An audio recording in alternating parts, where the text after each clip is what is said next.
लालगढ़ राज्य में एक बहुत ही उदार और दयालु राजा विक्रम सिंह राज करते थे। वे अपने राज्य में सभी लोगों की समस्याओं को सुनते और उनका निवारण भी करते। पूरे राज्य में राजा विक्रम सिंह अपने न्याय के लिए जाने जाते थे। सभी राज्य के निवासी अपनी समस्या को लेकर राजा के पास ही आते थे। एक दिन, राजा, मंत्री क्या खबर है? राज्य में सब कुशल तो है? बगल के राज्यों से कोई खबर या सूचना? मंत्री, जी महाराज, अपने राज्य में सब कुशल है और पड़ोसी राज्य में भी अभी शांति है। परंतु महाराज, एक दुखद सूचना है। राजा, क्या कहा मंत्री? दुखद सूचना? आखिर क्या है सूचना, बताओ हमें। मंत्री, वो महाराज, कल रात एक राज्य का निवासी महल के बाहर आया था। वह बहुत ही दुखी प्रतीत हो रहा था। महाराज, उसकी इच्छा आपसे मिलने की थी, परंतु हमारे सैनिकों ने उसे महल के अंदर आने ही नहीं दिया। राजा, क्या कहा महामंत्री? कोई दुखी व्यक्ति, वो भी हमारे ही राज्य का, हमारे महल के द्वार पर आया था और उसे अंदर आने नहीं दिया गया। आखिर क्यों? सैनिकों को बुलाया जाए। तभी 2 सैनिक महाराज के पास आते हैं। राजा, बोलो सैनिकों, तुमने क्यों उस व्यक्ति को अंदर आने नहीं दिया? सैनिक, महाराज, हमें क्षमा कर दीजिए, हम तो आपके ही आदेश का पालन कर रहे थे। आप अपने कक्ष में विश्राम कर रहे थे और विश्राम करते समय हम आपके कक्ष में नहीं आ सकते थे महाराज, इसीलिए हमने उस व्यक्ति को अंदर आने ही नहीं दिया। राजा, जाओ महामंत्री और जाकर राज्य में उस व्यक्ति को ढूंढकर हमारे सामने लेकर आओ। जाओ। जिसके बाद महामंत्री सेना की एक टुकड़ी के साथ अपने ही राज्य में उस व्यक्ति को ढूंढने निकल पड़ते हैं। तभी वह देखते हैं कि गांव के बाजार में एक छोटी सी कपड़े की दुकान के पास उन्हें एक आदमी सोनू काफी दुखी दिखाई देता है, जो एक जगह पर उदास बैठा हुआ रहता है। उसे देखकर सैनिक, ये देखिए मंत्री जी, यही है वह आदमी जो उस दिन महल में आया था। मंत्री, चलो हमारे साथ, तुम्हें महाराज ने बुलाया है। सोनू, क्या सच में महाराज ने मुझे स्वयं बुलाया है? मैं कब से उनसे मिलने की प्रतीक्षा कर रहा था। इसके बाद मंत्री और अन्य सैनिकों के साथ वह आदमी राजा के महल में आता है। मंत्री, महाराज, यही है वो आदमी जो उस रात आपसे मिलने हमारे महल में आया था। राजा, क्या नाम है तुम्हारा? हमें माफ कर दो, जब तुम हमारे महल में आए उस समय हम विश्राम कर रहे थे, जिसकी वजह से हमारे सैनिकों ने तुम्हें हमसे नहीं मिलने दिया। बोलो, क्या परेशानी है? हम अवश्य ही उसका समाधान करेंगे। आदमी, महाराज, मेरा नाम सोनू है। मैं एक बहुत ही गरीब किसान हूँ। मेरी एक पत्नी और 2 छोटे छोटे बच्चे हैं। महाराज, मेरे पास एक छोटा सा जमीन का टुकड़ा है जिस पर मैं कई वर्षों से खेती करते आया हूँ। महाराज, लेकिन मेरे सौतेले भाई ने मुझसे वह जमीन अब छीन ली है। महाराज, मेरा भाई बोलता है कि वह जमीन पिताजी ने मरने से पहले उसे दे दी थी, जिस पर अब मेरा कोई अधिकार नहीं है। अब मैं क्या करूं महाराज? कई दिनों से मेरे घर में एक भी अनाज का दाना नहीं है, जिसकी वजह से घर में चूल्हा भी नहीं जला है। अब आप ही बताएं महाराज, मैं क्या करूं? महाराज, मेरे घर में तो अब 2 वक्त की रोटी बननी भी मुश्किल हो गई है। राजा, महामंत्री, इसके भाई को दरबार में अभी बुलाया जाए। तभी कुछ सैनिकों के साथ सोनू का भाई दरबार में आता है। राजा, क्या नाम है तुम्हारा? क्या ये सच है कि तुमने अपने सौतेले भाई की जमीन धोखे से छीन ली है? जग्गी, मेरा नाम जग्गी है महाराज, और सोनू मेरा सौतेला भाई है।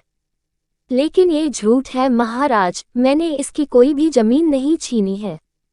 वह जमीन तो मेरी ही थी। पिताजी ने मरने से पहले ही वह जमीन मुझे सौंप दी थी। मैंने वह जमीन इस सोनू को केवल खेती करने के लिए ही दी थी, लेकिन अब यह उस पर अपना हक जता रहा है। अब आप ही कुछ करिए महाराज। दोनों की बातें सुनकर विक्रम राजा बहुत सोच में पड़ जाते हैं। राजा, महामंत्री, इन दोनों को उत्तम से उत्तम फसल के बीज दिए जाएं। राजा की यह बात सुनकर दरबार में उपस्थित सभी लोग हैरान रह जाते हैं। दरबारी, अरे भाई, आखिर महाराज करना क्या चाहते हैं अब? किसी भी फसल के बीज से यह कैसे पता चलेगा कि इन दोनों में से कौन झूठ बोल रहा है? तभी महामंत्री दरबार में फसल के बीज लाते हैं। राजा, मैंने तुम दोनों की बात सुन ली है। ये तो सच है कि तुम दोनों में से कोई एक तो झूठ बोल रहा है। इसलिए अब मेरे पास केवल एक ही उपाय है। मैं तुम दोनों को कुछ नस्ल के आलू के बीज दे रहा हूँ। तुम दोनों जाओ और उसी जमीन के टुकड़े पर अपनी अपनी फसल उगाओ।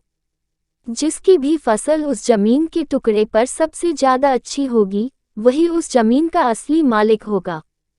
ये बात सुनकर सब चौंक जाते हैं।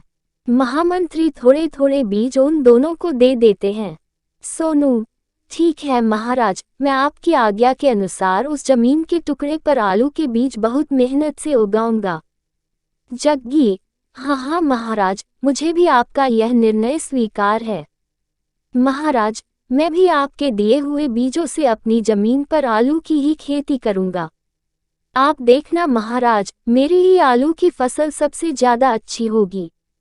राजा, तो ठीक है, आज से कुछ दिन बाद जब तुम दोनों की आलू की फसल अच्छी हो जाए तब तुम अपनी अपनी फसल के आलू लेकर मेरे पास आना। जिसके भी आलू अच्छे होंगे वही उस जमीन का मालिक होगा और तुम दोनों में से जो झूठ बोल रहा है उसे सजा दी जाएगी। इसके बाद दोनों अपने अपने घर आ जाते हैं। सोनू अपने घर जाता है। सोनू की पत्नी, जी आ गए आप। क्या कहा महाराज ने? क्या वह जमीन आपको मिल गई है? बताएं ना जी, क्या हुआ और आप हाथ में यह क्या लिए हुए हैं जी? सोनू, नहीं भाग्यवान, मुझे वह जमीन अभी तक हाथ नहीं मिली है। महाराज ने मुझे और जग्गी भैया दोनों को आलू के कुछ बीज दिए हैं और कहा है कि हम अपनी जमीन पर आलू की खेती करें।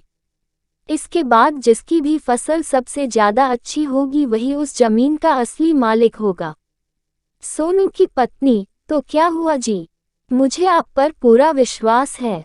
आपके ही आलू की फसल सबसे ज्यादा अच्छी होगी। सोनू, ठीक है, मैं कल ही खेतों पर जाकर यह बीज बो दूंगा। सुबह होती है। सोनू अपने खेत पर जाता है और अपनी जमीन के एक हिस्से में उन बीजों को बो देता है। उधर जग्गी भी उस जमीन के दूसरे छोर पर उन बीजों को बो देता है। इसके बाद दोनों अच्छे से अपने अपने हिस्से की फसल की देखभाल करना शुरू कर देते हैं। दोनों बहुत मेहनत से अब रोज फसल की देखभाल कर रहे थे। देखते ही देखते आलू की फसल अब बड़ी हो जाती है। सोनू, अरे वाह, मेरी आलू की फसल तो कितनी अच्छी और सुंदर दिख रही है। अब इन्हें महाराज के पास ले जाने का समय आ गया है। कल सुबह ही इनको लेकर जाता हूँ। फिर सुबह होती है। सोनू अपने खेत आता है और अपने आलू की टोकरी को उठाकर राजा के पास चला जाता है। दोनों अपनी आलू की टोकरी राजा के सामने पेश करते हैं। दोनों अपनी टोकरी के ऊपर से कपड़ा हटा देते हैं। राजा, अरे वाह जग्गी, तुम्हारे आलू तो देखने में बहुत ही सुंदर लग रहे हैं। जग्गी, जी महाराज, मैंने दिन रात मेहनत की है, तभी इतनी अच्छी नस्ल के आलू हुए हैं। तभी राजा सोनू की टोकरी में से एक आलू उठाता है। राजा, अरे यह क्या, तुम्हारे आलू तो एकदम खराब अवस्था में नजर आ रहे हैं। क्या तुमने अपनी फसल की अच्छे से देखभाल नहीं की? इन्हें देखकर तो यही साबित होता है कि तुम्हारी आलू की फसल अच्छी नहीं हुई है। इसका मतलब तुम ही हमारे दरबार में आकर हमसे झूठ बोल रहे थे। सोनू, लेकिन महाराज कल जब मैंने अपने आलू देखे तो बहुत अच्छी नस्ल के थे। मुझे नहीं पता कि यह अब कैसे बदल गए हैं। मैं खेत में गया तो सीधा अपनी टोकरी को उठाकर आपके पास ले आया। मंत्री, महाराज, ये सोनू झूठ बोल रहा है। इसने अच्छे से अपनी फसल की देखभाल ही नहीं की। इसके आलू अच्छी नस्ल के थे तो अब क्या हो गया? महाराज, सोनू झूठा है। राजा दोनों की बातें बड़े गौर से सुन रहे थे। तभी दरबार में महामंत्री आते हैं। मंत्री, महाराज की जय हो। राजा, आओ मंत्री, ये दोनों अपनी अपनी आलू की फसल लेकर दरबार में आए हैं और सोनू ही झूठ बोल रहा था। इसकी आलू की फसल एकदम बेकार है। सही बोल रहे थे तुम, सोनू ही दोषी है। सोनू ये सुनकर बहुत दुखी हो जाता है। जग्गी, जी महाराज, सही कह रहे हैं आप। वह जमीन का हिस्सा मुझे ही मिलना चाहिए। मंत्री, जी नहीं महाराज, झूठ सोनू नहीं बल्कि जग्गी बोल रहा है। राजा, क्या कहा मंत्री? जग्गी झूठ बोल रहा है। वह कैसे भला? मंत्री, महाराज, आपके आदेश अनुसार जो बीज मैंने इन लोगों को दिए थे वह एक जैसे नहीं थे। राजा, एक जैसे नहीं थे, इसका क्या मतलब है महामंत्री? हम समझे नहीं। तो फिर वह दोनों बीज कैसे थे? बताओ महामंत्री। मंत्री, महाराज, उन दोनों बीजों में से एक आलू का बीज अच्छी नस्ल का और एक खराब नस्ल का था। जो बीज हमने सोनू को दिया था वह बीज उत्तम नस्ल का था महाराज, जबकि जग्गी को खराब नस्ल का बीज दिया गया था। फिर जग्गी की फसल के आलू उत्तम फसल के कैसे हो गए महाराज? मैंने 2 सैनिकों को दोनों पर नजर रखने के लिए कहा था। तभी महामंत्री ताली बजाते हैं और 2 सैनिक दरबार में आते हैं। मंत्री, बताओ मेरे गुप्तचरों, तुमने रात को क्या देखा? गुप्तचर, महाराज, कल रात हमने ये देखा कि यह जग्गी अपनी उसी जमीन की तरफ जाता है जहां इन दोनों ने अपनी अपनी फसल बो रखी थी, और सोनू की फसल के हिस्से में जाकर जग्गी अपनी आलू की टोकरी से सोनू की आलू की टोकरी को बदल देता है। ये बात सुनकर राजा हैरान हो जाते हैं।